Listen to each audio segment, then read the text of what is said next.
Bonjour à tous. Pour la première fois sur mon compte, j'ai décidé de vous proposer l'interview d'une personnalité politique, aujourd'hui Ludivine de Magnanville.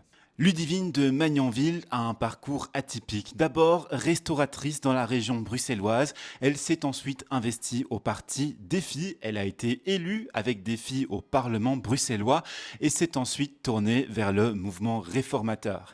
Cette semaine, ça fait un an qu'elle a décidé de changer de parti, l'occasion de revenir avec elle sur son parcours, sa carrière, son investissement à Défi, son investissement OMR, bien entendu aussi de revenir sur l'actualité, la formation du gouvernement bruxellois et puis la question au fédéral de la bande de Gaza. Mais avant de vous laisser avec l'interview, j'aimerais vraiment vous inviter à laisser votre avis en commentaire, puisque c'est une première pour moi sur ce compte. Dites-moi si les interviews de personnalités politiques, c'est un format qui peut vous plaire, si vous voulez en voir plus ou pas, et si vous voulez en voir plus, quelle personnalité politique vous aimeriez que j'interviewe.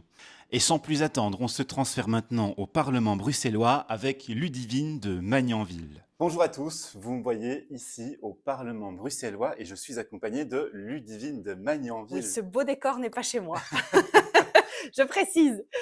Et donc voilà, elle voulait insister directement sur le fait que donc on est au Parlement bruxellois ici, ce n'est pas ton bureau. Non, Et donc si on se retrouve ici, c'est pour parler un peu de ton parcours. Ça fait un an que tu as quitté le parti Défi oui, et que tu es maintenant OMR. exactement. J'ai quitté le 2 septembre. Donc, effectivement, c'est là, ça fait un an.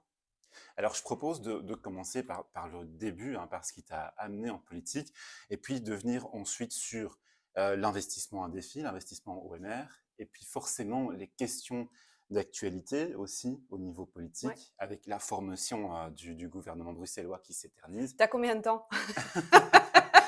Parce que ça va être long. D'accord. Ben écoute, moi, j'étais présidente de la fédération Horeca. Je me suis Ouais. engagée pour l'Horeca pendant le Covid parce que j'ai eu jusqu'à 3 établissements. Et maintenant, je n'en ai plus qu'un. Et donc, ça faisait 3 ans que j'étais à la fédération et j'avais besoin d'accomplir en tout cas un engagement politique pour pouvoir aller plus loin que ce qu'on voit et des combats que je pouvais mener. J'étais très frustrée aussi, je te cache pas, de quand j'arrivais avec un dossier qui était très technique sur des entreprises Horeca, sur des problématiques, qu'en fait on comprenne pas ce que je disais. C'était un enfer pour moi. Donc, chaque fois, j'essayais d'être le plus didactique possible. Mais quand j'étais face à une personnalité politique, bah, en fait, j'avais l'impression de parler chinois et donc à chaque fois de devoir réexpliquer plusieurs fois à plusieurs personnes et des personnes qui étaient censées être assez C'est ça. compétentes. Et donc, c'était pas, pour moi, mon engagement, il était là à la base. Et donc, la fédération Horeca, pour que les gens comprennent, c'est quoi? C'est le regroupement de tous les restaurateurs de Bruxelles, en fait. Donc moi j'étais présidente, j'étais la première femme à rentrer dans la fédération. Avant c'était vraiment un men's club. Ok. Ensuite j'ai été élue présidente 6 mois après être rentrée à la fédération. Et en fait tu représentes l'entièreté d'un secteur. Ok. Donc c'était café, restaurateur, hôtel, traiteur, friterie, c'est l'ensemble d'un secteur. Et tu vas relever des problématiques pour dire, bah, en fait, il y a tel problème dans le secteur. Quand il y a un journaliste qui t'appelle pour dire, je ne comprends pas bien pourquoi il n'y a pas de carafe d'eau gratuite en Belgique alors qu'il y en a en France, bah, Ouais. c'est la fédération qu'on appelle pour pouvoir expliquer par A plus B pourquoi il n'y a pas de carafe d'eau gratuite. Et donc, toi, tu te sentais un peu coincé, alors si je comprends bien, d'un côté présidente de cette fédération et de l'autre côté sans pouvoir politique. Oui, Et c'est ça qui t'amène à t'investir dans un parti. exactement. D'abord, j'avais fait un vœu à la fédération. J'avais dit que je ne serais présente qu'un seul mandat. Ouais. J'avais dit, j'ai une personnalité qui est plutôt tranchée, qui est plutôt vivante, on va dire. Et j'avais dit que pour représenter un secteur aussi large, c'était bien d'avoir différentes personnalités. Et donc, j'avais tout de suite précisé que quand j'avais été élue, que je ne ferais qu'un seul mandat. Et donc, mon mandat se terminerait en janvier 2024. Et Et comment va-t-il aujourd'hui, ce secteur, après ton mandat, justement? on m'a toujours aussi mal. Toujours aussi mal. Toujours aussi mal. Alors, c'est terrible parce que j'ai toujours l'impression que c'est un secteur, moi, pour moi, c'est le plus beau secteur qui existe. Enfin, Mhm. j'ai toujours dit, c'est un plaisir d'aller boire un café dans un resto, de se faire servir, d'être avec c'est pas comme quand tu vas chez le dentiste. Enfin, désolé Ouais, pour les dentistes, hein, mais c'est beaucoup plus chouette d'aller prendre un verre avec ses copains que d'aller se faire enlever une dent. ouais, Et forcément, donc, oui. euh, et donc, tu vois, regarde, rien que de te dire qu'on va prendre un café, que tu vas prendre un verre avec des copains, tu as envie de sourire, tu es content. Donc, Ouais. on est vecteur de bonheur. Mais le problème, c'est que cette passion, ben, finalement, elle s'enlève petit à petit. Et c'est très difficile pour moi de voir ça. Alors, à mon niveau, maintenant, au Parlement, on en parlera peut-être après, mais Ouais. j'essaie d'avancer sur certaines choses. Mais c'est un secteur, non, qui ne va toujours pas très bien. Et du coup, rapidement, justement, le manque de gouvernement bruxellois ici depuis 1 an et demi maintenant, est-ce que c'est quelque chose qui influe sur la mauvaise santé de ce secteur ou pas du tout, c'est d'autres raisons? En région bruxelloise, ça influe énormément parce que on ne mesure pas l'impact qu'a une politique finalement locale et régionale sur des établissements.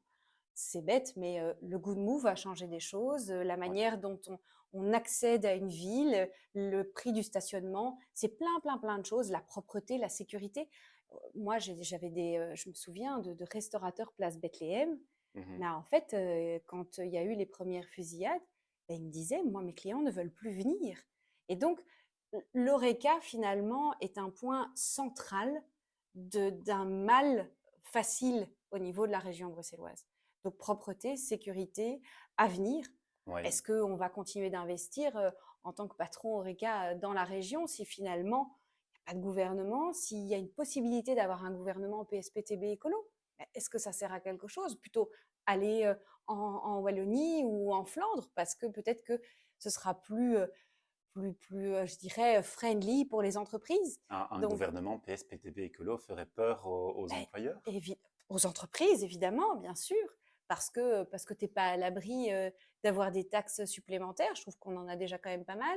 Tu n'es pas à l'abri de voir, donc tu as des taxes supplémentaires, tu as des hausses tout d'un Oui. coup qui peuvent arriver pour payer certaines politiques qui pourraient être en tout cas mises en place par ce gouvernement. Ça donne pas envie d'investir. Le parti écolo semble assez conscient du fait qu'il est vu comme le parti des taxes. J'y étais il y a quelques jours et Mm. j'en discutais avec Samuel Kogolati. Ils savent qu'ils ont cette image, donc Ouais. peut-être que justement ils vont chercher à s'en détacher, non? J'espère, j'aimerais, honnêtement, j'aimerais parce que j'ai beaucoup d'affinités pour ce parti. De temps en temps, je ne suis pas d'accord et Mhm. je le dis, mais j'ai beaucoup d'affinités pour ce parti parce que je pense qu'il y a des combats qui peuvent être nécessaires. Mais à un moment, il faut arrêter, et je vais être vulgaire, désolée, mais il faut arrêter de faire chier les entreprises pour de temps en temps des dogmes qui ne servent à rien. D'accord. Ça, c'est donc pour la base. Oui, À la base, tu es restauratrice oui. et puis donc tu as décidé de t'investir en politique.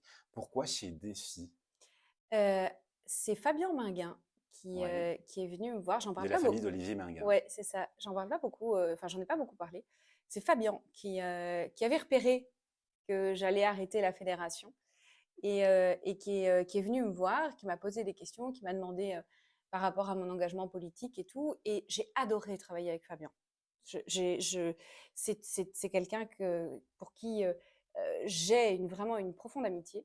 Oui, Et donc, Fabien m'a ramené, m'a dit: «Viens, rencontre, François, rencontre Sophie, Bernard et regarde si c'est quelque chose qui pourrait te tenter de venir chez nous».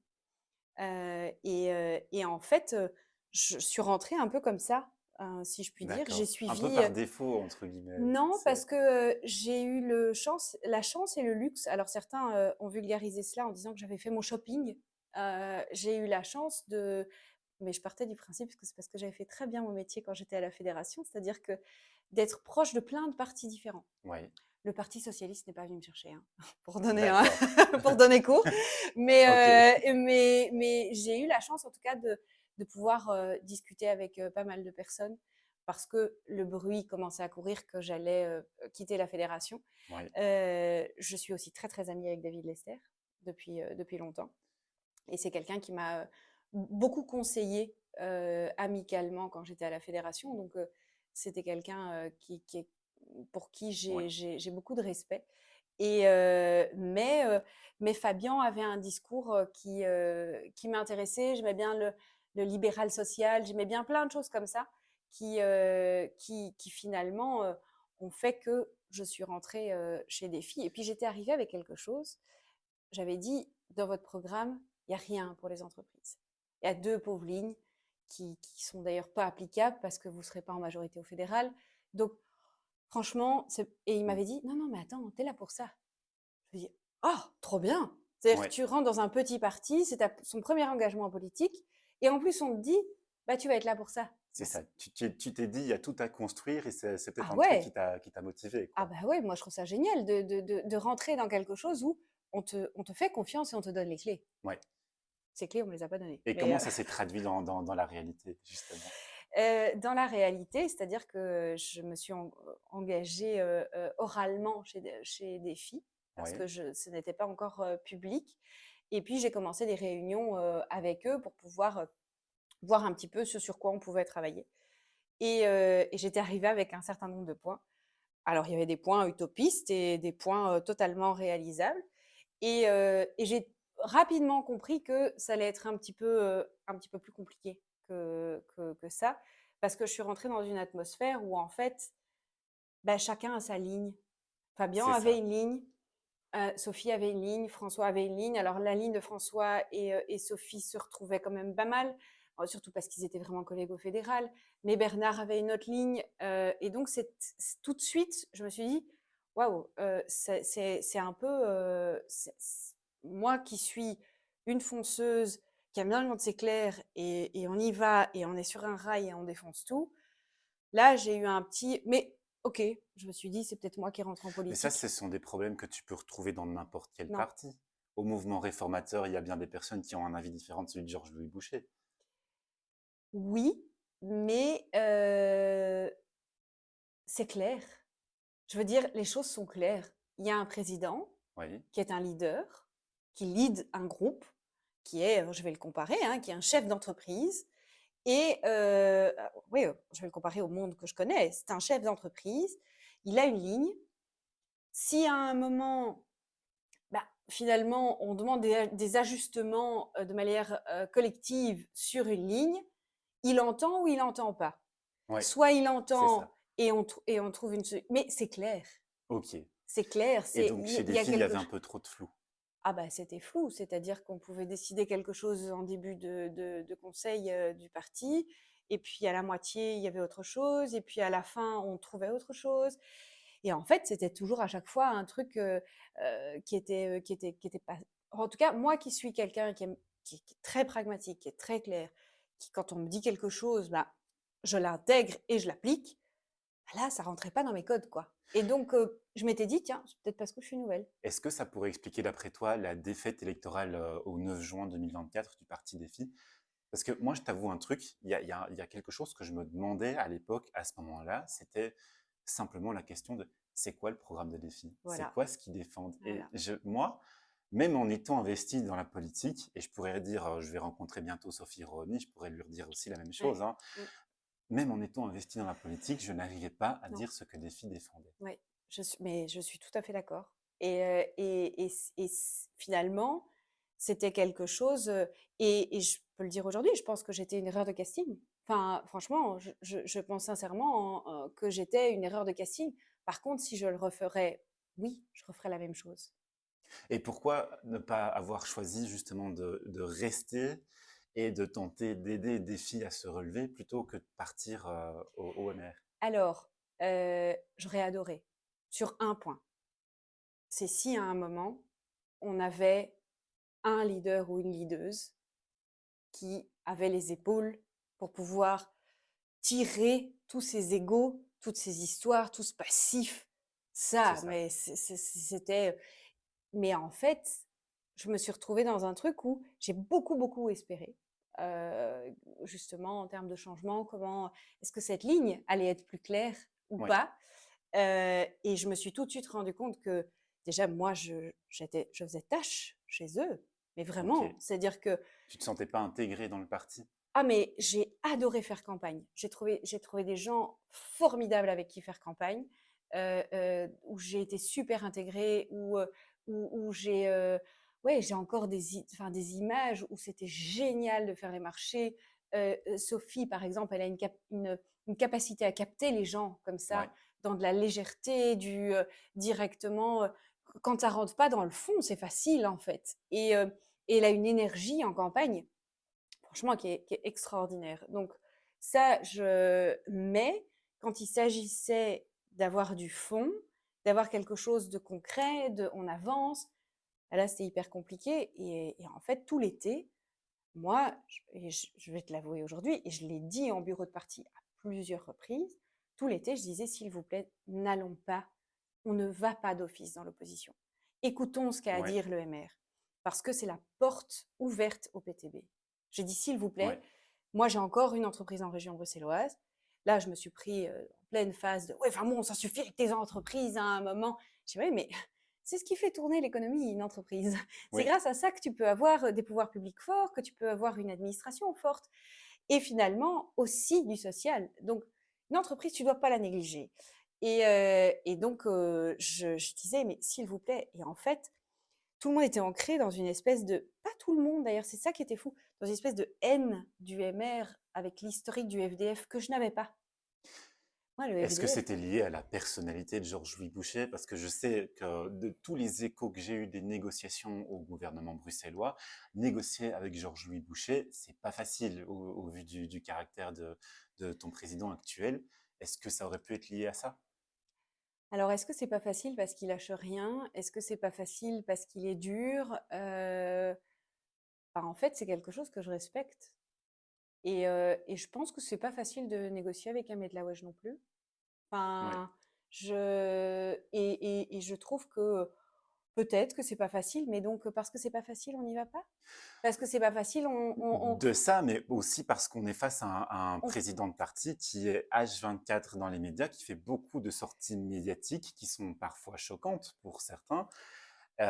Et des échos que j'ai pu entendre aussi, notamment justement chez les filles, c'est parfois certains se sont sentis, semble-t-il, insultés par les propos de Georges-Louis Boucher durant les négociations à la formation de ce gouvernement. C'est un peu tout ça qui joue. Moi, je suis désolée, mais moi, je suis quelqu'un, je suis une chef d'entreprise, je me relève les manches, j'y vais, c'est pas facile. Eh ben, c'est pas grave, tu as été élu pour ça. Il y a des gens enfin, des gens qui sont déplacés dans les urnes pour qu'à un moment, il y ait des choses qui se bougent. J'ai un peu de mal avec juste, ah, désolé, c'est pas mon copain. Et alors, c'est pas ton copain, mais en même temps, il faut bien qu'on travaille Ouais, ensemble. Donc, en fait, qu'est-ce qu'on s'en fout que ce soit ton copain ou pas ton copain? Enfin, c'est à ça. un moment, tu prends tes responsabilités et tu y vas. Ah oui, ça va être dur. Ah bah oui, ça va être dur.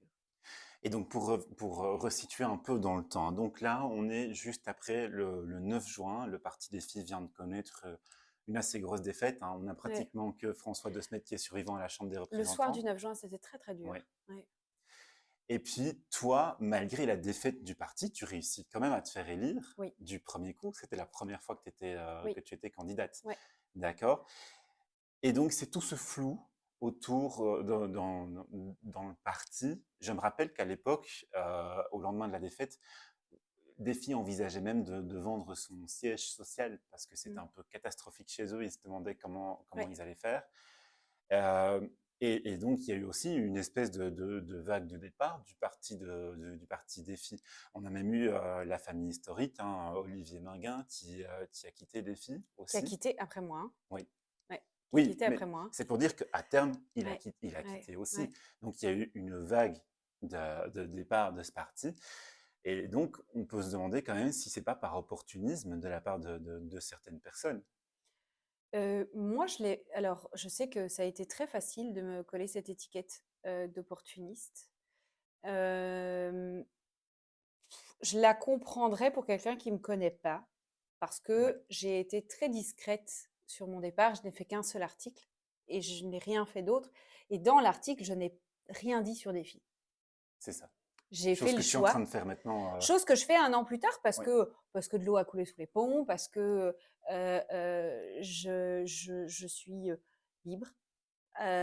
Et donc, j'ai pas vraiment de soucis.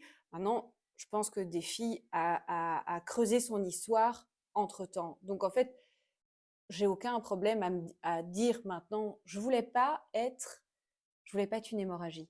Ouais.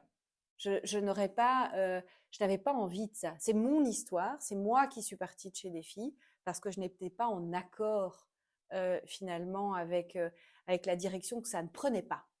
C'est ça. C'est ça mon souci. Et j'avais vraiment. Mais tout ça, je l'ai fait de manière ouverte. Mhm. C'est-à-dire que tout l'été, je disais, je ne comprends pas pourquoi on ne s'assoit pas avec l'EMR. Je ne comprends pas pourquoi on ne travaille pas avec ça. Vous savez que je connais très bien David Lester. Vous savez que je suis amie avec lui et que je vois qu'économiquement parlant, les entreprises sont dans la merde à Bruxelles. Eh bien, je lui envoie des choses pour sa DPR. Je lui envoie des choses. Vous êtes tous au courant. Et tout le monde disait, oui, oui, on sait que c'est ton copain, il n'y a pas de souci. Et donc, j'ai toujours été très transparente jusqu'au jour où j'ai même dit, j'ai David qui me dit, écoute Ludivine, à un moment, David a toujours été extrêmement clair, honnête et transparent. Moi, je donnais des idées. Il n'a jamais, à aucun moment, donné des retours. C'est lui qui t'a convaincu de rejoindre l'EMR? En fait, c'est lui, à un moment, qui m'a dit, écoute, en fait, ça m'emmerde. Tu me donnes des idées qui sont bonnes et je ne peux même pas te faire de retour parce que tu n'es pas chez nous, que je suis en train de construire une négociation Oui. et je ne peux pas être transparent avec toi. Et ce qui était normal, c'était pas son rôle d'être transparent avec moi. Et donc à un moment, il m'a dit, Ludivine, c'est plus possible. Donc soit il me dit, tu veux venir, on s'assoit avec Georges-Louis. Je dis, ok, quand? Il dit demain 16h. Je dis, ok, très bien. Il dit, je te fais passer par la porte de derrière parce que c'était encore, Ouais, c'était c'était fin, encore un peu en stooling qu'il fallait bah faire les oui, et choses. puis c'était fin août et tout. Et j'ai dit, non, non, moi je passe pas par la porte de derrière, hein. Il me dit, mais Ludivine, il y a des journalistes H24, soit devant le MR, soit au premier étage. Ouais. Je dis, ah non, mais moi j'appelle Sophie et je lui dis, mais Ludivine, ça ne se fait pas ça, on ne fait pas ça. Je dis, mais moi je m'en fous, je passe pas par la porte de derrière. Et donc j'ai Oui. appelé Sophie et je lui ai dit, j'ai rendez-vous dans 2 heures avec Georges-Louis et David. Et comment elle réagit? Le premier truc qu'elle me dit, c'est, ils vont te proposer d'être ministre. Alors je dis, bah non, il n'y a pas de gouvernement. Je dis, bah non, et on va me proposer d'être ministre. Il n'y a pas de gouvernement. Et un an plus tard, il n'y en a toujours Mais pas. oui, je dis donc, ce serait illogique de me proposer ça. Enfin, ça n'a pas de Oui. sens. Et je lui dis, mais Sophie, tu comprends bien que, enfin, je vais voir ce qu'ils me disent, mais tu comprends bien qu'à chaque fois que je fais une proposition, bah non, j'arrive avec mes entreprises, j'arrive avec de l'économie et c'est pas bien. Donc, il me dit, rappelle-moi après ton rendez-vous avec Georges-Louis. Je suis bien sûr que je te tiens informé, c'est logique. Ouais. Et donc, j'ai fait un rendez-vous avec Georges-Louis et David. Spoiler, ils ne m'ont pas proposé d'être ministre. Ouais. Donc voilà, je n'ai pas eu de proposition. Et en fait, ce qui s'est passé, c'est que je rappelle Sophie et je lui dis, écoute, voilà, je sors de là, je suis pas plus avancée. Mais sache que ça devient de plus en plus compliqué. Je ne parle pas la même langue que vous et ça devient fatigant en fait.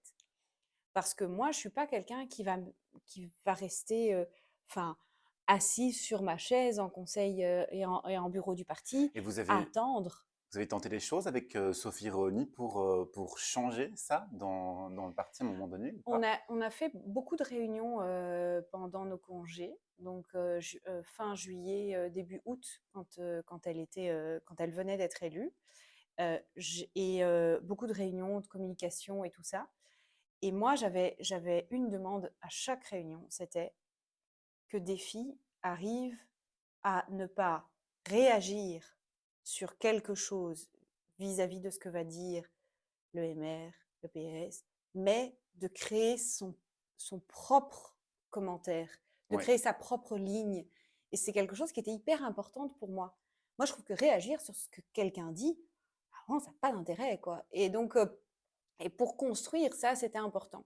Mais c'est vrai qu'après, je ne suis pas restée assez longtemps pour pouvoir dire Oui. que, bon, un an plus tard, je vois que ce que je disais n'est tombé dans l'oreille d'une sourde. Mais c'est vrai que, voilà, après, donc ça, c'était le jeudi.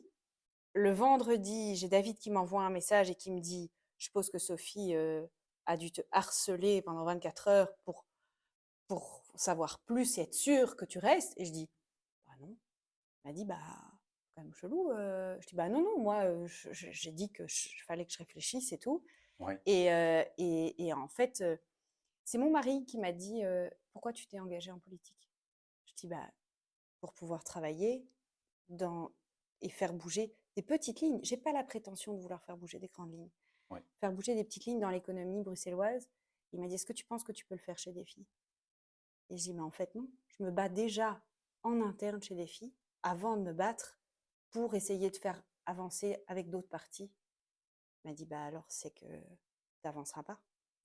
Et aujourd'hui, 1 an plus tard, maintenant que tu es au maire, justement, ces petites lignes, est-ce qu'elles bougent ou pas? Parce que concrètement, on n'a toujours pas de gouvernement Non, bruxellois. non, on n'a toujours pas de Parlons, gouvernement. parlons franchement. Donc, ces petites lignes Mm. qui sont si importantes pour toi, est-ce qu'elles ont bougé depuis 1 an? Non, non. Et je suis 100% honnête. J'ai fait bouger des petites lignes. On a apporté des propositions de texte avec mon groupe sur les terrasses Horeca, par exemple. J'ai fait bouger des petites lignes sur les appels d'offres.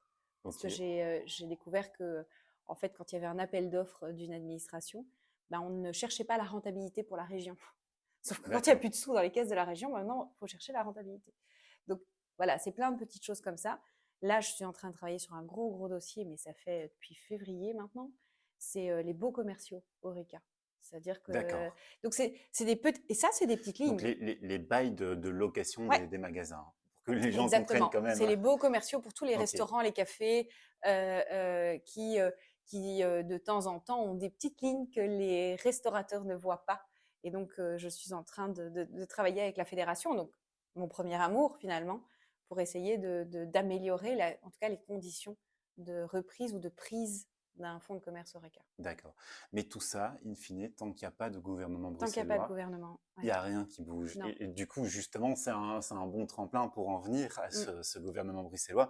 Donc, parce que maintenant, tu as pu expliquer tout ce qui a fait que tu as quitté Défi, Ouais, ce qui a fait que tu es passé au MR. Donc, ça, c'est intervenu à peu près à la fin du mois d'août de l'an oui, dernier, c'est ça? ouais. Et depuis, il n'y a plus rien qui bouge. Alors, il faut savoir que dans le en tout cas en termes de négociation, notre groupe a été bercé vraiment, heu, à chaque fois en fonction des, amitiés, inimitiés avec des partis. Ouais, Donc, au départ, c'est: «On ne produit pas de texte parce que nous allons travailler sur une déclaration de politique générale». Donc au ouais. départ, on travaille sur le texte de Qui avait déclaration. été annoncé en grande pompe le 1er mai par Georges-Louis Boucher, Exactement. d'ailleurs. Donc au départ, c'était, ben, le Parlement ne doit pas faire de l'ombre aux négociations. Ok, Donc, en tant que parlementaire, et c'était assez drôle, c'était assez cocasse, parce que nous, en tant que parlementaires et maires, groupe du formateur, futur ministre-président, ben, nous devions être, euh, si je puis dire, dans une position de neutralité la plus pure. C'est-à-dire qu'on se prenait mais des sauts, et ça va pas être chouette ce que je vais dire, mais des sauts de merde ouais, d'autres partis, d'accord. d'écolos qui pouvaient déverser sa haine sur le MR, du PS de temps en temps qui pouvait aussi déverser sa haine sur le MR par rapport à l'Arizona, et nous devions être Ne stoïques. pas répondre à toutes ces Non. attaques. On devait avoir, parce que nous étions le premier groupe, Hmm. nous étions le groupe finalement du formateur, nous sommes le groupe du formateur, et donc notre rôle était, à un moment, ça a un peu changé, Oui. mais c'était la ligne de départ. La base, c'était de montrer que vous pouviez être le parti au pouvoir, celui qui allait gouverner Et finalement. surtout, un parti qui fait, qui peut aussi bien s'entendre avec le Parti socialiste, qui peut aussi bien s'entendre avec Écolo, qui peut aussi bien s'entendre avec Défi, pour pouvoir créer un gouvernement. Pourtant, enfin, moi personnellement, l'entente avec le Parti socialiste, de toute la période de négociation, je l'ai jamais senti. Je n'ai jamais senti que du côté d'Ahmed Laouech, il pouvait y avoir une réelle ouverture. Mais pareil du côté de Georges-Louis Boucher et de David Leister. Comment... Eh ben, c'était honnêtement, il y a eu une période qui a été très très compliquée à vivre pour moi personnellement. C'est novembre-décembre, quand il y a eu un non catégorique de Oui, la part du PS qui a dit jamais avec la NVA, et c'est que ça. le PS s'est Et retiré. qui est une ligne qui tient toujours aujourd'hui, Qui hein. est une ligne qui tient toujours, et en fait est rentrée dans la bouche du Parti socialiste pas mal de choses une espèce de petite musique un peu horrible et nauséabonde à mes yeux, c'est MR raciste. Non, mais parce qu'en fait, OMR, il y a une sorte, et puis à chaque fois sans nommer, mais nommer, et au fur et à mesure des interviews et des expressions publiques, l'EMR était un parti finalement raciste. Et là, tu dis, allez, moi, c'était très très dur. Ça, c'est venu parce que très concrètement, il y a un moment donné dans l'actualité, on l'a vu, et moi-même dans mon contenu, j'ai pu le prouver aussi, des anciennes personnes du parti chez nous, le tout petit parti Mhm, d'extrême droite wallonne, mhm. qui ont rejoint le mouvement réformateur. Et Georges-Louis Boucher, lui, il justifie ça en disant que il aime bien de ramener des personnes qui étaient de base d'extrême droite dans le giron d'un parti démocratique. Tout comme des personnes qui étaient de base extrême gauche. Tout comme des personnes qui étaient de base extrême gauche, oui. Mais forcément, Oui. ça choque.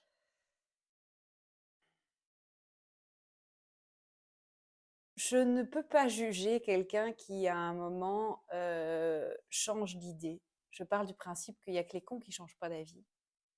Et donc, personnellement, je ne les connais pas. Je vais être honnête. À part Youssef Handichy, avec qui j'adore échanger et qui est Mm. quelqu'un avec qui je m'entends super bien et qui a vraiment de chouettes valeurs. Les autres, je ne les connais pas, donc je ne peux même pas.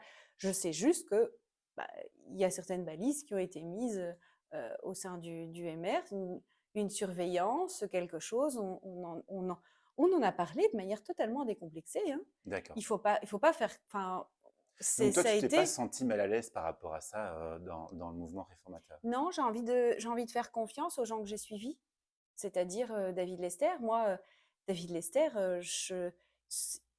je pense que s'il y avait un moment, une seconde Mhm. de propos racistes, de propos xénophobes, islamophobes, qui avaient pu être produits dans une réunion, mais en une seule seconde, David n'aurait jamais laissé passer ça. Et donc moi, j'ai un profond respect et j'ai totalement confiance en lui. Moi, j'ai confiance en la personne que j'ai suivie.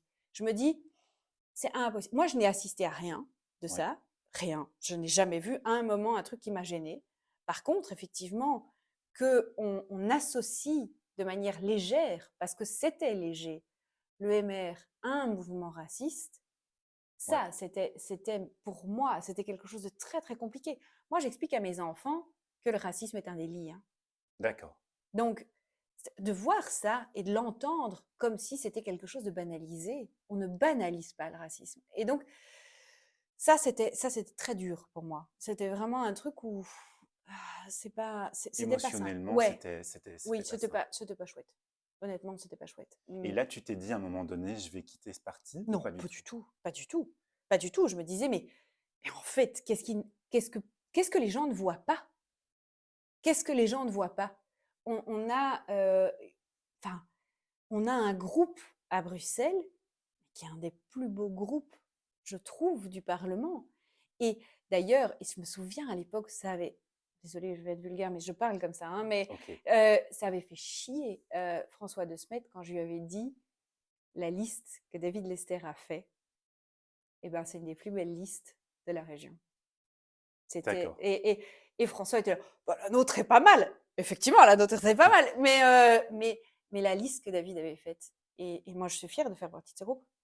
Mais les Bruxellois, Mmh. finalement, quand on parle d'un gouvernement régional, le citoyen ne sait jamais trop à quoi Non. ça correspond. Ouais. Donc, c'est ce qui rejaillit beaucoup sur le citoyen bruxellois, c'est l'image du parti au niveau national. Ouais. Donc, forcément, quand il entend ces scandales, entre guillemets, donc de personnes d'extrême droite et d'extrême gauche qui viennent rejoindre le parti, et forcément les partis qui sont opposés au MR qui en profitent, ça, ça rejaillit très fort sur la vie, l'image qu'ont les personnes du mouvement réformateur aujourd'hui.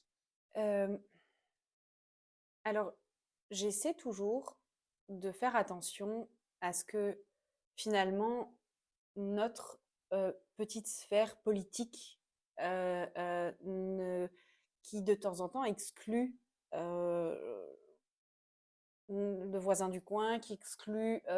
Je trouve qu'à un moment, faut arrêter d'être auto-centré sur Oui, notre sphère politique parce que, parce que moi, quand je suis dans mon restaurant et que je j'ai personne qui vient me voir et qui me dit, «Non, mais le MR est un mouvement raciste. Non, mais ton président a fait ça. Non, mais ça». Alors, et pourtant pourtant les gens maintenant savent de quel bord je suis. Mais, même encore cet été, j'étais avec des copains, dont un, qui travaillait à la RTB. Je me suis dit: «Waouh, je ça Ouais. va le dîner avec des copains va être fameux». Et en fait, pas du tout, pas du tout. Le premier truc qu'il m'a dit, c'est: «Oh, ça m'a fait bien rire». Je dis: «Bon, bah, voilà». C'est donc quand on s'extrait un peu de ça, bah, en fait, je trouve que, un petit grain de sable, de temps en temps, on le regarde beaucoup trop au microscope, quoi. Oui, Enfin, c'est désolée, mais parce que c'est ton travail aussi, bien sûr, oui. mais je trouve que de temps en temps, on se focalise un petit peu trop sur le grain de sable. C'est vrai que moi, je réagis par rapport à Je l'actualité. sais. Donc forcément, je réagis aussi sur toutes les polémiques qu'il y a. Et Oui, Dieu sait que Georges-Louis Boucher a et fait la une de l'actualité cet été. oui, Mais pour revenir quand même donc au gouvernement ouais. bruxellois, c'est ce côté de personnes qui étaient a priori racistes, qui rentrent au MR, qui braquent alors à un moment donné le PS. C'est ça Non, ton parce avis? que le PS avait été clair sur le fait qu'il ne voulait pas gouverner avec la NVA et en tout cas, la formule enfin, avec laquelle arrivaient les néerlandophones, c'était ça. Le groupe néerlandophone était arrivé avec cette formule de la NVA. Et nous, en tant que MR, nous l'acceptions puisque nous sommes nos fédérales avec eux. Donc forcément, Ouais. c'était pas un souci pour nous. C'était plus que l'accepter, c'était aussi à un moment donné une exigence d'avoir la NVA, tout comme vos confrères de l'OpenVLD exigent d'avoir la NVA aussi. En fait, c'est marrant parce que je crois que dans l'histoire, si on doit vraiment refaire l'histoire, je crois que c'est d'abord l'OpenVLD qui a dit: «Nous, ce sera pas sans la NVA» et notre groupe est finalement le le le choix que nous avons fait de coalition néerlandophone est un choix que les francophones doivent respecter. Mhm. Et donc je suis quasiment sûre que nous sommes arrivés après le VLD. Je j'ai peut-être un doute, hein, parce qu'il y en a eu. Aujourd'hui, c'est brouillé dans ma tête aussi, Oui, alors. il y en a eu des articles par rapport à ça, mais on a prouvé, il y a 3 jours que, finalement, s'il y avait une formation possible sans la NBA, nous le faisions. Donc Moi, je veux avoir une question là-dessus, du point de vue vraiment humain. mmh Le fait qu'il n'y ait pas de gouvernement à la région bruxelloise, ça pose vraiment des problèmes concrets. Pour n'en citer qu'un, c'est par exemple dans le côté entrepreneur, les chantiers, toutes les aides à la rénovation, elles vont bientôt, je crois, être suspendues parce que on fonctionne encore avec le budget 2024 et que ce oui, budget n'est pas extensible à l'infini. oui. Et donc, toutes les aides que la région elle accorde, Mmh. elles se suppriment les unes après les autres parce que le nouveau budget ne peut pas être voté. Je sais. Donc, tous les entrepreneurs, ils vont faire faillite les uns après les autres parce que les potentiels clients qui n'ont plus d'aide à la rénovation, ils Mmh. vont attendre. Oui, je sais, Et je on a sais. la même chose dans le secteur social Ouais, à Bruxelles. On a ouais. énormément d'institutions sociales, d'ASBL qui dépendent de la région et qui sont là au stade où elles licencient du Mmh. personnel. En fait, les ASBL, il y avait quelque chose qui, je pense, n'était pas normal, c'est qu'elles avaient des subsides facultatifs. Et donc Ouais, le c'est subside ça. facultatif, même si ça fait 10 ans que tu l'as, bah, en fait, il peut être enlevé.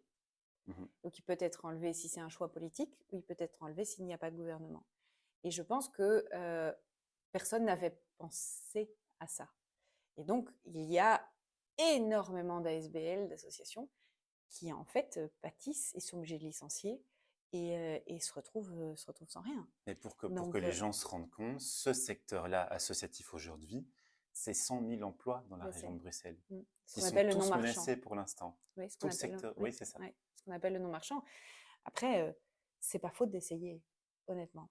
Donc je le comprends et surtout, moi, quand tu me parles d'entreprise, de non-investissement, c'est de l'argent parce qu'une entreprise qui fait faillite, Ouais. c'est des emplois que tu perds, c'est de l'argent en moins et donc c'est un cercle vicieux et c'est pour ça que j'ai beaucoup de mal, moi, à entendre qu'on ne se mette pas autour de la table. Finalement, peu importe, allez, je dirais Ouais. pas peu importe les idées, mais on peut avoir des idées finalement qui sont plus pour la région, avec une orthodoxie budgétaire parce qu'elle est nécessaire. Elle est nécessaire. Aujourd'hui, on est obligé d'avoir un budget rigoureux. On ne Mhm. peut plus se le permettre. Mais en fait, ce n'est pas possible. Parce que moi, c'est vraiment une des questions que je me pose en tant que Belge, hein. Ici, c'est le cas du gouvernement fédéral, mais Mm, on a eu du gouvernement régional, pardon. Mais on a eu justement l'exemple au gouvernement fédéral aussi. Ça pose mm, aussi des problèmes. À un moment donné, quand on sait qu'il y a des personnes qui se font licencier, qui perdent leurs emplois, quand on sait qu'il y a des entrepreneurs qui mm. font faillite à cause de ça, quand on sait que tout le secteur social est en train de souffrir, comment on se dit encore 1 an et demi après, ben c'est OK. Et on a l'impression que pour les partis, c'est OK et qu'on ne lâche pas les exigences. Alors, la politique ne brille pas en ce moment. On ne brille pas. On ne brille pas par finalement le fait de ne pas avoir de gouvernement. Enfin, je vais utiliser les mots tels qu'ils sont. C'est vrai que c'est pas chouette parce que moi, je visite énormément d'entreprises. Mm. Bah, en fait, ils te disent, ouais, super, Parce merci que d'être là. Mais ma réalité, c'est ça. l'EMR, justement, c'est le parti qui a fait de l'emploi sa priorité. Mm, C'est ce sur quoi il se vend au gouvernement fédéral, c'est de dire on va remettre les gens à l'emploi. C'est ouais. tout son argument de campagne et tout ce sur quoi vous travaillez depuis que le gouvernement Arizona a été créé. Et là, à la région, mais parce qu'il y a des disputes Mm, avec tous les partis, et je dis l'EMR parce que j'étais en face de toi, mais en fait, je pourrais exactement dire la même chose à tous les autres partis. mm. Parce que si on regarde du côté du PS, le parti qui défend les valeurs sociales et le secteur associatif qui coule, c'est Ouais. pas cohérent non Non, plus. c'est pas Et ça, cohérent. c'est Ouais. vraiment pour tout le monde.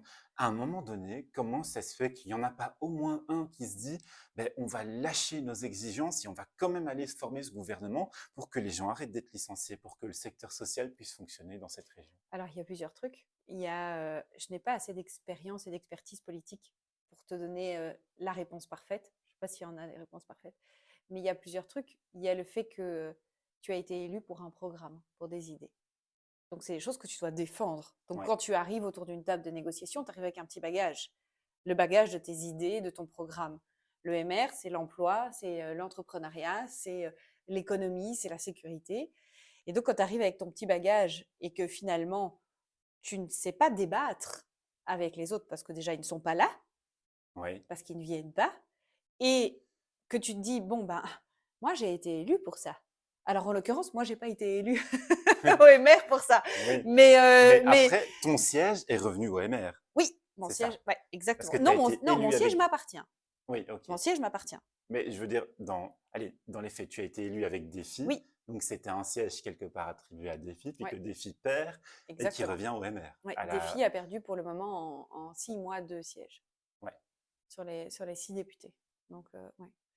Mais quand tu arrives avec ton petit bagage et que tu dis, ben, en fait, il faut que je défende ce pourquoi les gens ont voté pour moi. Donc, ce que fait le Parti socialiste. Donc, mhm, ce que fait Écolo, finalement, avec un certain nombre de dogmes. Alors après, il faut voir où est-ce que tu mets ta jauge par rapport à ton dogme et par rapport à... Et pour le moment, c'est... Et puis, c'est une jauge qui n'est pas parfaite. Et puis, il y a un truc, et je trouve qu'est le plus dur à entendre, c'est que finalement, le Parlement n'est ni à gauche ni à droite. Le Parlement est dans une parfaite 50-50, si je puis dire. ouais, C'est-à-dire que tu peux autant avoir une coalition gauche-extrême gauche comme une coalition droite-centre. c'est ça, parce que en plus de tout ça, les élections pour le Parlement bruxellois, en 2024, elles ont été très Ouais, particulière, hein, ouais. parce que effectivement, on a le PS et le MR, les deux grands partis, qui sont arrivés à peu près côte à côte. Et en plus, du côté flamand, on a la team Fouad Haïdar qui s'est mis du côté flamand, Ouais. alors qu'on sait qu'il y a beaucoup de francophones à la team Fouad Haïdar, mais bon, c'est C'est le leur jeu, choix, c'est c'est le la jeu. règle. Mais, et du coup, ce parti, la team Fouad Haïdar, est vu aussi comme très communautaire. Donc, du côté flamand, ça a envenimé pas mal les négociations Mm, aussi. Et il faut une majorité côté flamand et une majorité côté néerlandophone. c'est ça. Donc, moi, honnêtement, je pense que ce théâtre dramatique doit avoir à un moment une conclusion. Oui, Une conclusion soit de changement, C'est-à-dire, à un moment, il faut changer notre manière de voter, notre manière de faire des listes. Est-ce qu'on n'a pas trop de députés? Enfin, Sauf changer que ça, revoter à la région, c'est interdit. c'est interdit. Ouais, Parce que la Constitution a des manquements oui. dans la Mais matière. prenons, en tout cas, je pense qu'on doit prendre acte de cette situation inextricable pour le moment.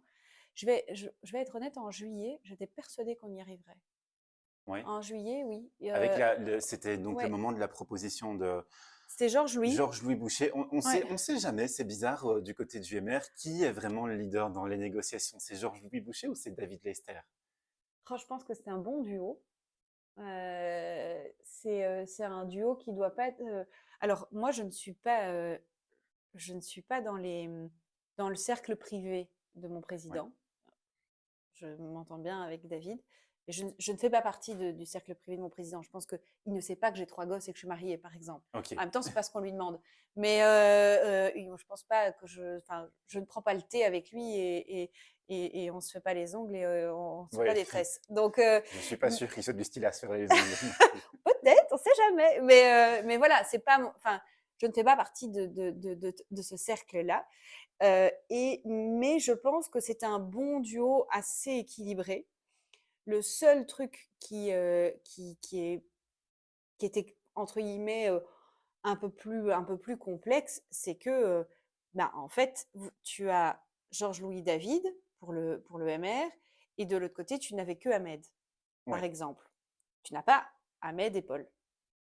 On sent Donc, que Paul Magnette, et d'ailleurs Paul Magnette, mais aussi Samuel Kogolati, Marie Lecoq et oui, les autres présidents de parti, en fait, tous les autres présidents de parti, quelque part, ils lâchent un peu plus de l'Est que oui, Georges-Louis oui, Boucher. oui. Georges-Louis Boucher est très, très investi dans tous les gouvernements, on a Mais l'impression. je le remercie d'être investi et de ne pas lâcher Bruxelles aussi, hein, et de travailler avec nous et de continuer d'essayer de trouver des solutions. Hein, parce que effectivement, est-ce que Paul Magnette, est-ce que Samuel Kogolati, est-ce que d'autres présidents de parti ne devraient pas un petit peu, comme Yvan d'ailleurs, Yvan, Yvan Verhofstadt, oui. ouais, c'est aussi investi pour la région. Alors, il est bruxellois. Oui, c'est ça que Donc, j'allais dire aussi. donc Yvan Verhofstadt, il est bruxellois, c'est je ça. pense qu'il a Mais été Georges Louis élu n'est pas aussi. bruxellois. Donc, mais il Oui. s'investit parce qu'en fait, bah, il se rend bien compte qu'on a quand même un souci.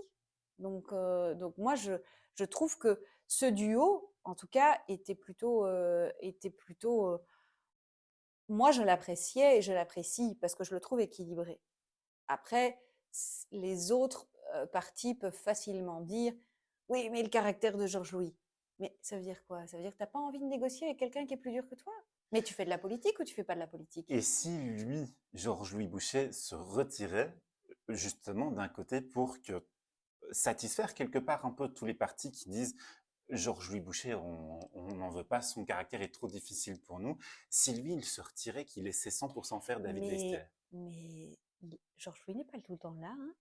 C'est ça que je trouve assez drôle, c'est que Georges Louis n'est pas tout le temps dans toutes les réunions, partout, hein. Quand il y avait toute la formation de l'Arizona, il n'était pas là à chaque fois, hein. Oui, Et pour l'avoir entendu de sources proches, il était très, très constructif et surtout les dernières semaines, hein. Là, juillet, il y avait David, Georges-Louis et Ahmed, hein. Donc c'était vraiment quelque chose d'assez collectif, hein. c'est vrai qu'au mois de juillet, il y a eu un petit espoir Ouais. parce qu'il y a eu cette idée quand même qui est assez originelle de dire, mais on va pas mettre directement la NVA, par Mmh. contre, on va, nous, le MR, se retirer un poste C'est super classe. et C'est-à-dire que prendre, pour créer un gouvernement, moi, je faisais partie du parti qui disait: «OK, on s'enlève un poste».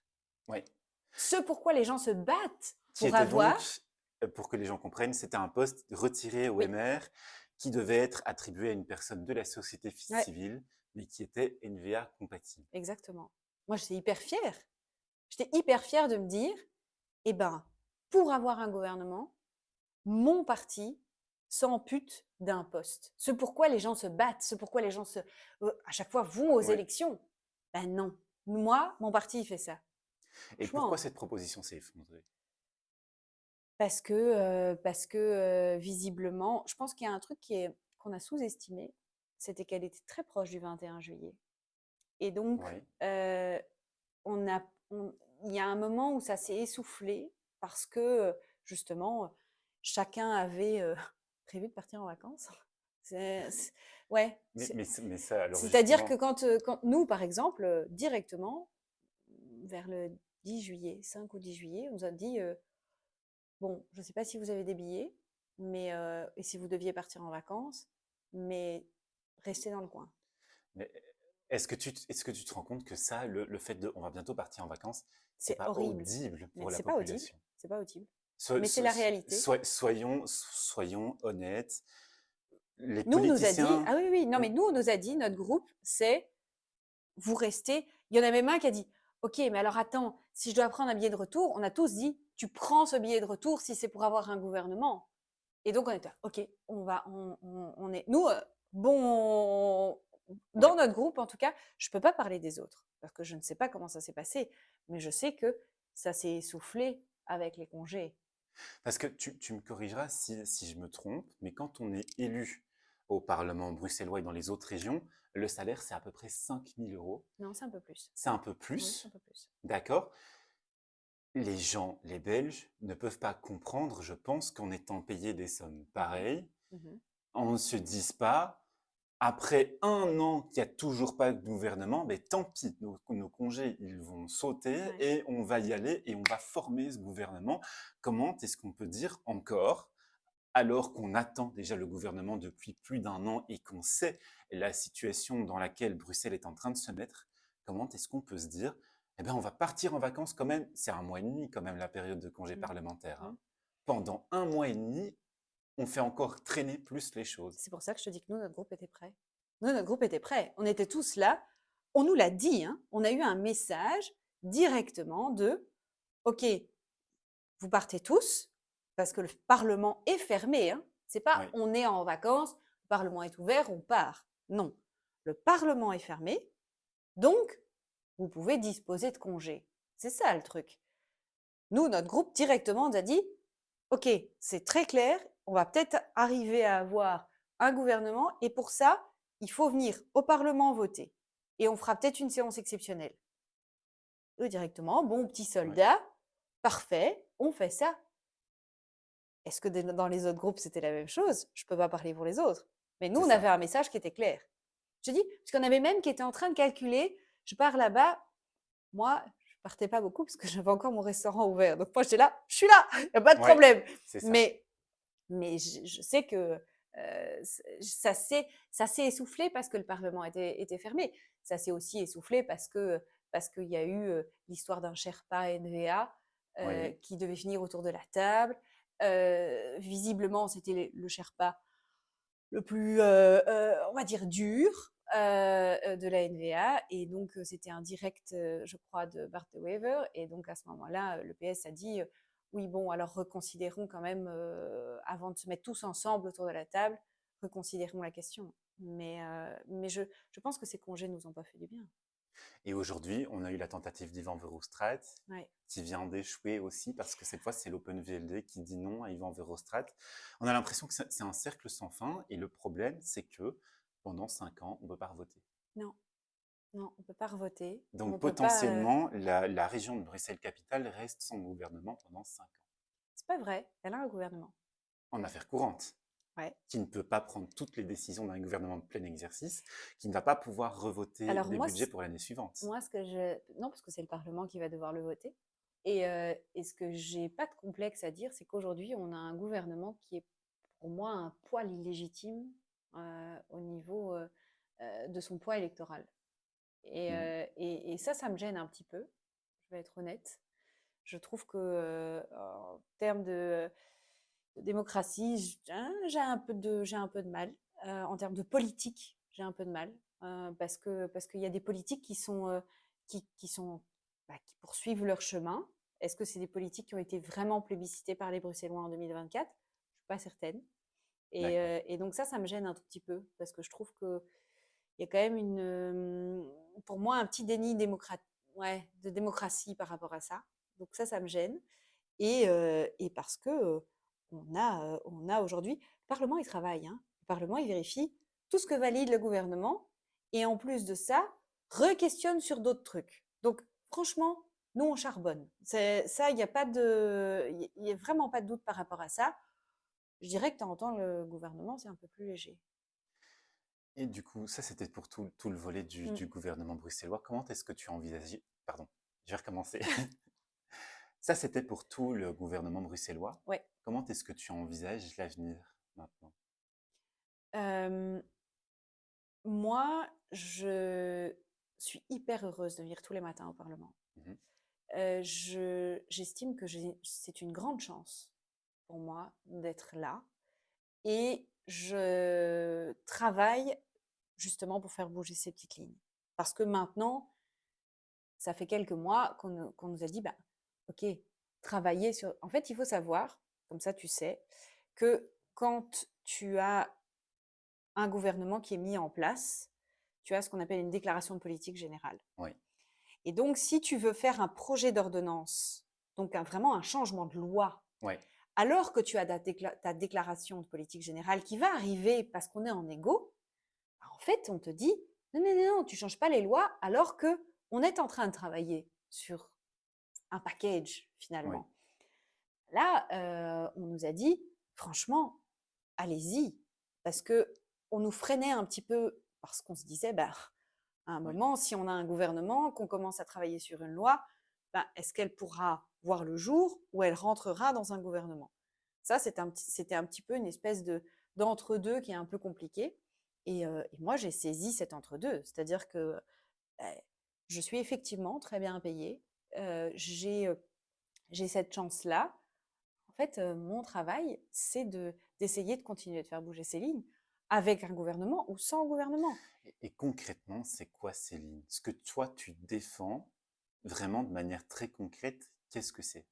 Moi, c'est simplifier la vie d'une entreprise en région bruxelloise. Alors, tu n'as pas des tonnes de points, mais tu en as qui, à chaque fois, pour un entrepreneur, c'est-à-dire les travaux. Oui. Les travaux en région bruxelloise qui ne sont pas concertés avec, finalement, les boutiques, les oreca d'un coin. Et Ça, on peut même élargir parce que les travaux en région bruxelloise, si on pense mobilité, on a un voilà, RER qui s'éternise, exactement. on a le carrefour Léonard qui a toujours été problématique. Ouais. Euh, Qu'est-ce qu'on peut faire? Tu as aussi, par exemple, donc ça c'est quelque chose sur lequel il va falloir que je développe, mais aujourd'hui, une femme enceinte ou une femme qui va avoir un bébé, que ce soit en tant que parlementaire ou en tant que salarié ou en tant que chef d'entreprise, ben, la région a des leviers pour ça. Donc essayez de travailler sur ça. Parce que aujourd'hui, une femme qui a un bébé et qui est parlementaire, c'est un peu bâtard. Il y a un statut qui est un peu bâtard. Et donc, il y en a certaines qui en profitent, qui ne viennent pas au Parlement pendant un certain nombre de mois. Et il y en a d'autres, comme, pour ne pas la nommer, une secrétaire d'État sous l'ancienne législature, qui, elle, ben, en fait, elle est revenue en Conseil des ministres au bout de 3 semaines. C'est bien, c'est D'accord. pas bien, je ne juge pas, mais en tout cas, créer un statut, quelque chose de clair et quelque chose de bien et, et surtout de transparent. On vient de faire tout ton parcours Oui, ici maintenant, hein, depuis l'avant-défi, défi, ouais, l'UMR. ouais. On a fait un long volet quand même sur la formation du gouvernement bruxellois. Mm. Un petit mot quand même avant de terminer du fédéral. Ouais, À l'heure actuelle, on vient ouais, d'avoir un sujet très important qui est arrivé sur la table. Je pense évidemment à Gaza, ouais. avec l'accord qui a été conclu ici il y a quelques jours. Qu'est-ce que tu penses, toi, personnellement, de cet accord? Tu me poses la question sur moi personnellement, je Oui, peux te répondre sans aucun problème. Moi personnellement, donc en tant que Ludivine, je, ce, ce conflit n'est même plus un conflit, c'est un massacre. C'est quelque chose. le mot génocide, tu le prononces? J'ai aucune légitimité pour le prononcer, mais je n'ai aucun problème à le prononcer. Je pense que c'est un génocide. Je pense qu'il y a il y a un vrai, vrai souci. Moi, il y a quelque chose qui me gêne énormément, c'est qu'aujourd'hui, tout ce qui est aide humanitaire, personne ne peut rentrer sur cette bande de Gaza. Mm. J'ai un vrai problème avec ça. C'est comme si personne ne pouvait voir. Il y a Oui, vraiment quelque chose qui me gêne. mais parce Mmh, que justement, aujourd'hui, Israël, concrètement, est en train de tuer tous les journalistes présents sur place. oui, C'est quand même un fait qui est de plus en plus vérifiable là c'est maintenant. un fait qui est vérifiable, mais qui n'est pas vérifiable concrètement puisqu'on ne donne pas les moyens de le vérifier concrètement. Donc ça, c'est moi personnellement, c'est mon avis. Après, en tant que députée de la région bruxelloise, je vais te dire pas toute autre chose, mais je vais te dire quelque chose qui est clair vis-à-vis de mon statut. Je me suis engagée en région bruxelloise. Est-ce que j'ai une voix à porter en tant que députée par rapport à ce conflit qui est international? Je peux donner mon avis, je peux dire ce que je pense, mais en tant que députée de la région bruxelloise, je n'ai pas d'impact. Par exemple, je réfléchissais à ça la dernière fois. Il y a deux choses qui sont très très importantes pour moi. C'est par exemple ceux qui vont commander chez Shein ou Temu. Oui, Ça, pour moi, c'est quelque chose environnementalement parlant, mais qui est très compliqué à entendre. Ben, est-ce que j'ai un pouvoir? Je peux le dire, je peux être vocale, je peux dire que c'est une crasse pour notre planète. Euh, mais est-ce que je peux porter ça en région bruxelloise? Non, j'ai aucun mais impact. par contre, humainement parlant, Humainement parlant, je n'ai humainement, aucun problème à être vocale. J'ai pas de souci parce que c'est mon avis personnel et j'ai le droit de le dire et j'ai le droit d'en parler de mon avis personnel. parce que ça, comme Mais tout un l'amener chacun, dans le Parlement, ben, en fait, je pourrais, mais est-ce que ça aurait un sens à part un symbole, à part finalement donner mon avis personnel, sachant qu'en plus, et je reste très humble par rapport à ça, j'ai très très peu de connaissances géopolitiques par rapport à ce qui se passe dans mhm. ce conflit. Et je pense que certains manquent de modestie parce que tout le monde de tous les côtés se dit spécialiste géopolitique. Et en fait, moi, je suis élue de la région bruxelloise. Mon impact doit être en région bruxelloise. Et donc, Temu Shein, j'adorerais baisser les charges sociales des entrepreneurs. Mais ce serait génial. Mais en région bruxelloise, ce n'est pas possible. Donc, j'ai un peu, je trouve que en faire un symbole au sein du Parlement bruxellois, ce qui se passe à Gaza, bah en fait, je me demande si c'est pas un peu déstabiliser ce qu'on peut réellement faire. Et aujourd'hui, le débat, il est venu dans toutes les régions. Toutes les Beaucoup des régions, dans partis toutes les d'opposition, communes, dans toutes les dans toutes les communes. communes. Ouais. On a aujourd'hui des communes qui prennent position, qui vont même jusqu'à prendre des sanctions. C'est beaucoup plus symbolique qu'autre chose, évidemment, mais il y en a qui font ça. Euh, Tu as dit le mot symbolique. oui, Ce mot symbolique, pour moi, il ne doit pas être galvaudé. Et en fait, j'ai entendu hier euh, beaucoup dire la Belgique sera du bon côté de l'histoire. Moi, je suis pour la reconnaissance de la Palestine. J'ai mais aucun problème là-dessus. soyons concrets, elle ne viendra pas, cette reconnaissance de la Palestine, au vu des conditions qui ont été posées dans l'accord Mais gouvernemental. est-ce que ça te poserait un souci? Alors après, je t'engage toi personnellement, mais comme tu m'engages moi personnellement, de te dire que tu reconnaîtrais la Palestine avec le Hamas qui prend le pouvoir Alors en moi, ça, Palestine. ça me poserait un souci de reconnaître le Hamas, mais moi, à titre personnel, je dirais que je considère que reconnaître un État n'est pas forcément reconnaître tous les groupes qui le composent. On peut reconnaître un État Mhm, tout en étant conscient qu'il y a à l'intérieur des groupements terroristes et qu'il faut continuer à combattre ces groupements terroristes. mhm.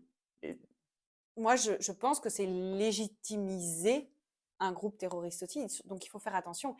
Et puis, c'est pour ça que je parle de modestie.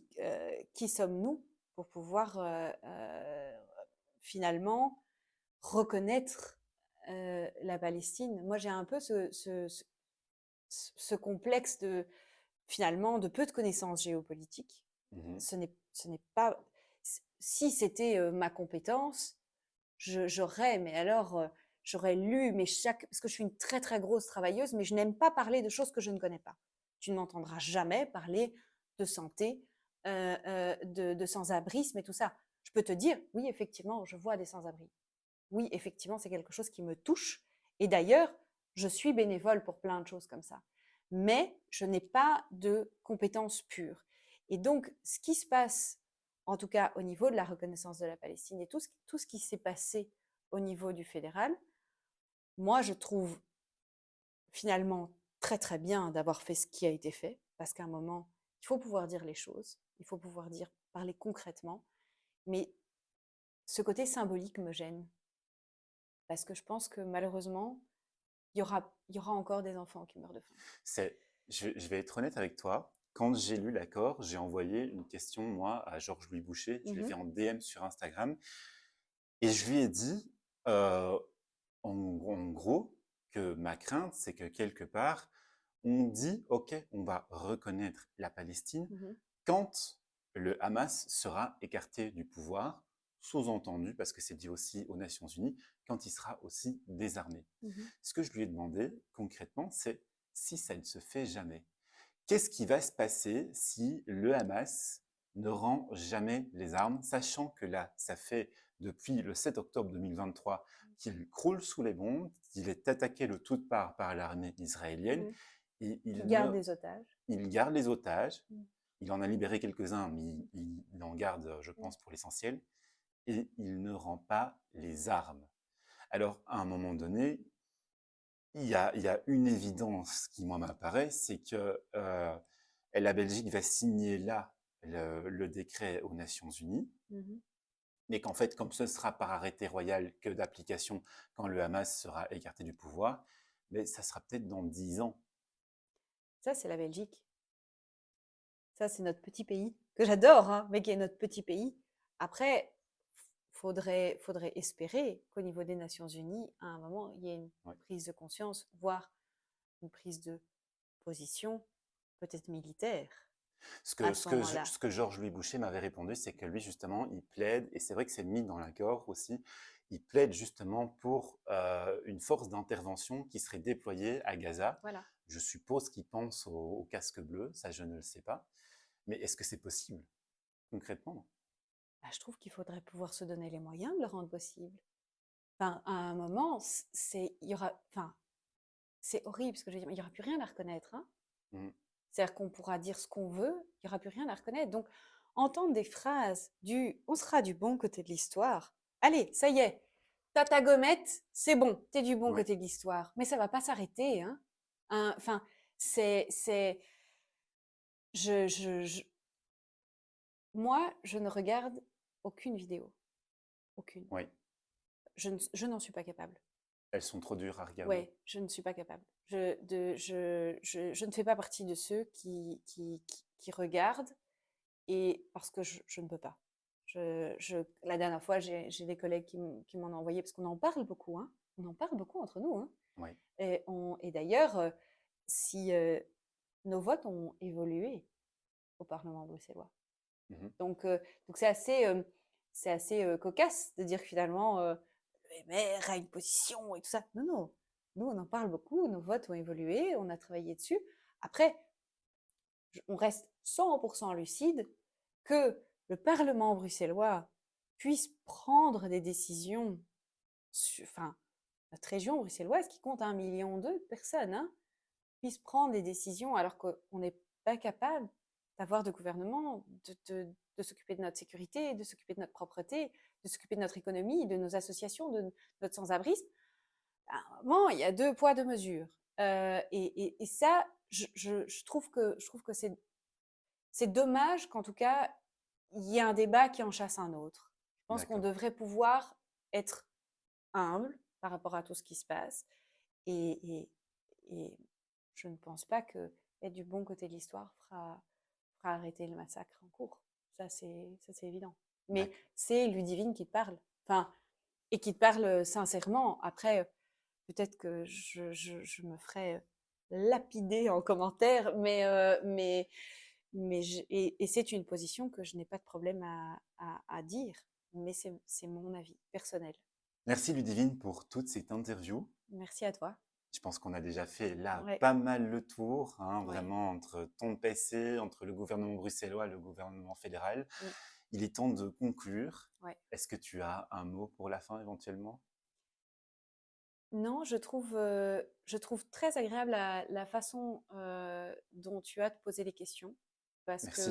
parce elles sont et je cherche pas du tout à mais je trouve qu'elles sont, à la fois, simples, accessibles et j'espère avoir été à la hauteur de tes questions. Je laisse les personnes juger en Voilà, commentaire. de Ils manière donnent simple leur et avis. accessible. J'ai pas mis beaucoup de filtres dans ce que j'ai dit. J'en ai peut-être pas mis du tout parce que c'est la manière dont je fonctionne et j'espère que ce sera entendu comme ça. Merci. Je vais juste terminer, moi, en disant aussi que si jamais d'autres personnalités veulent avoir une interview ici comme Ludivine, eh bien, il va y avoir une adresse mail qui va s'afficher à l'écran et je vous invite à me contacter par là ou bien à m'envoyer aussi un DM sur Instagram. Merci beaucoup, Ludivine. Merci à toi.